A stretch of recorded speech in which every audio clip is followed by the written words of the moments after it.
मंत्रों से आप अपने आप को और अपने परिवार को स्वस्थ रख सकते हैं? आज इन्हीं सवालों के साथ स्वागत है आपका दिव्य दिल्ली न्यूज में और मैं हूं आपके साथ शिवानी कौर। आज इन्हीं सभी सवालों के साथ मेरे साथ है स्टूडियो में मौजूद वेदा ऋषि डॉक्टर चंद्रकेतु जी, जिनसे हम जानेंगे कि वैदिक मंत्रों से हम किस प्रकार खुद और अपने परिवार को स्वस्थ रख सकते हैं। स्वागत है आपका दिव्य दिल्ली न्यूज में। जैसे कि आप वैदिक मंत्रों पर बात करते हैं और वैदिक मंत्रों से उपचार करते हैं, तो इसका क्या लेख है, पूरे हमारे दर्शकों को बताइए। देखिए, ब्रह्मांड का सबसे प्राचीन ग्रंथ और धार्मिक ग्रंथ हमारे वेद हैं और वो ज्ञान, कर्म और भक्ति का भंडार है। उन्हीं के माध्यम से सारे विश्व में ज्ञान फैला है और उसी के माध्यम से सभी शिक्षाओं को प्रचारण और प्रसारण मिला है। कालांतर में ये चीजें हमारे द्वारा भुला दी गई। अब वो युग आ गया है कि जब हम वेदों की ओर लौटेंगे। ऐसा देव ऋषि दयानंद ने, स्वामी विवेकानंद ने और हमारे ऋषि मुनि तपस्वियों ने कहा। आज वो समय है कि हमें इस ओर जाना है। बिल्कुल निश्चित तौर पर शिवानी जी, हम वैदिक मंत्रों के माध्यम से अपनी सभी समस्याओं का समाधान कर सकते हैं। हम अपने भी सभी दुख, कष्ट, पीड़ाएं और कलेश और कषायों का अंत कर सकते हैं। हमें सिर्फ वेदों की ओर चलने की आवश्यकता है। आप एक बार वेद की तरफ अपना कदम बढ़ाएं, वेद आपको अंगीकृत कर लेंगे, वेद आपको अपनी गोदी में ले लेंगे, वेद आपके अनुराग में खो जाएंगे। आप चलें तो सही। जैसे कि वैदिक संप्रदाय की बात की जाए तो कुछ सुरक्षा चक्र होते हैं, उनके वैदिक मंत्र बताइए।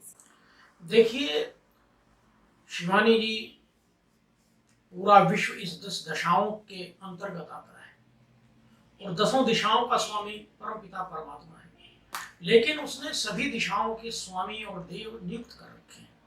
जैसे कि पूर्व दिशा है, पूर्व दिशा का स्वामी भगवान सूर्य है।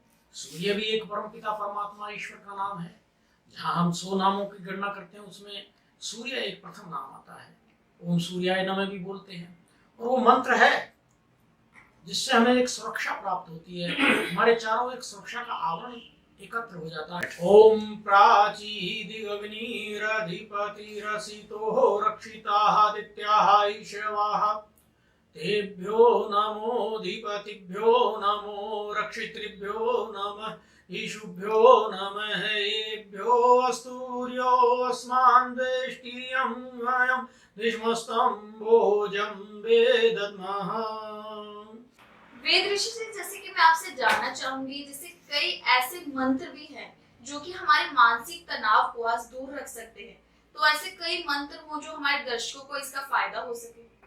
निश्चित तौर पर हमारे वेदों के मंत्र जो हैं किसी भी प्रकार के भय, मानसिक रोग जैसे सीजियोफ्रेनिया है, डिप्रेशन है, इस प्रकार के रोगों से मुक्ति दिलाता है।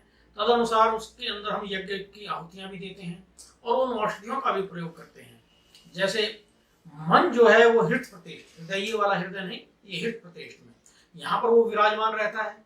एक किस्म से वो आत्मा का आवेग है और वो जिस प्रकार सबसे बड़ी तीव्र गति जो होती है वो होती है मन की।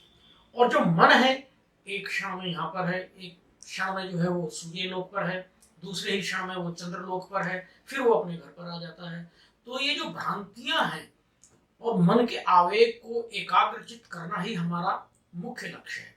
तो इसमें आप एक मंत्र ले सकते हैं। वैसे 6 मंत्र हैं, बड़ी व्याख्या हो जाएगी। ओम यज्जाग्रतो दूरमुदयति देवं तदुसुप्तस्य तथैवेति दूरंगं ज्योतिषां ज्योतिरेकं तन्मे मनः शिव संकल्पमस्तु। कि हमारा मन शिव संकल्प वाला हो, दृढ़ हो। जब मन संकल्प शक्ति वाला होगा, दृढ़ होगा और वो हम ईश्वर से प्रार्थना करते हैं तो मन के अंदर एक ओजस्विता, तेजस्विता, वर्चस्वता, बल, पराक्रम, अभय आ जाता है और मनुष्य हर प्रकार की बीमारियों को चीर फाड़ करता हुआ निकल जाता है और उसके अंदर उत्साह की ऊर्जा आ जाती है, तो फिर वो मनुष्य निरोगी हो जाता है। जैसे कि मंत्रों की बात करें, हम वैदिक मंत्रों की जो हमें स्वस्थ रख सकते हैं। आजकल हम देख रहे हैं डिप्रेशन बीमारी है जो काफी बढ़ती जा रही है, जो हर किसी को एक तरह से अपनी जकड़ में ले रही है। तो वैदिक ऐसे कुछ मंत्र हैं जो कि हमें डिप्रेशन से निजात दिला सके। देखिए, जैसे अवसाद के बारे में आपने कहा, तो इसमें ओम येन कर्मण्यपसो मनीषिणो यज्ञे कृण्वन्तु विदधेषु धीराः यद पूर्वं यक्षमन्ताः प्रजानां तन्मे मनः शिव संकल्पमस्तु। अभी जो आपने सर मंत्र बताया डिप्रेशन से निजात पाने के लिए, तो इसकी व्याख्या क्या होगी? देखिए, व्याख्या तो इसमें घंटों की और युगों की भी हो सकती है, और युग युगांतर से ये व्याख्याएं चलती आ रही हैं हमारे वेदों में। देखिए, आप मुझे ये बताइए कि सबसे तीव्र गति किस चीज की है? मैं आपसे पूछता हूँ, तो आप उसका उत्तर ना भी दें तो मैं बताता हूँ कि सबसे तीव्र गति मन की है। और मन को जब एकाग्रचित करने की प्रयास किया जाता है तो उसकी विधि विधान हमारे उसमें वेदों में वर्णित हैं और योग दर्शन में भी वर्णित हैं। तो एकाग्रचित होकर मनुष्य जब प्राणायाम करता है और प्राणायाम के माध्यम से वो मन को अनाहत चक्र पर एकाग्रचित कर, मन जो है, मन का जो स्थान है वो हृदय प्रदेश होता है। ये हृदय नहीं, ये वाला स्थान है, यहीं पर परमपिता परमात्मा का निवास होता है, यहीं पर हमारी आत्मा का निवास होता है। जब आत्मा के आवेग रूपी मन जो है, जो कभी नष्ट नहीं होता, उसको हमें शिव संकल्प यानी कि अर्थात हमें प्रचंड बनाना है। उसकी प्रचंडता जब मनुष्य को आ जाती है तो अवसाद से दूर हो जाता है, वह अवसाद रहित हो जाता है। अवसादग्रस्त व्यक्ति अपने आप इन मंत्रों का उच्चारण करने लगता है। आप एक बार इनका उपयोग तो करें। जैसे कि अभी हमने वेद ऋषि डॉक्टर चंद्रकेतु जी से जाना है कि वैदिक मंत्रों से हम अपने सुरक्षा चक्र का निर्माण कर सकते हैं और अपने परिवार को स्वस्थ रख सकते हैं। ऐसे ही और विषयों पर जानकारी लेने के लिए हमारे चैनल के साथ बने रहिए। नमस्कार।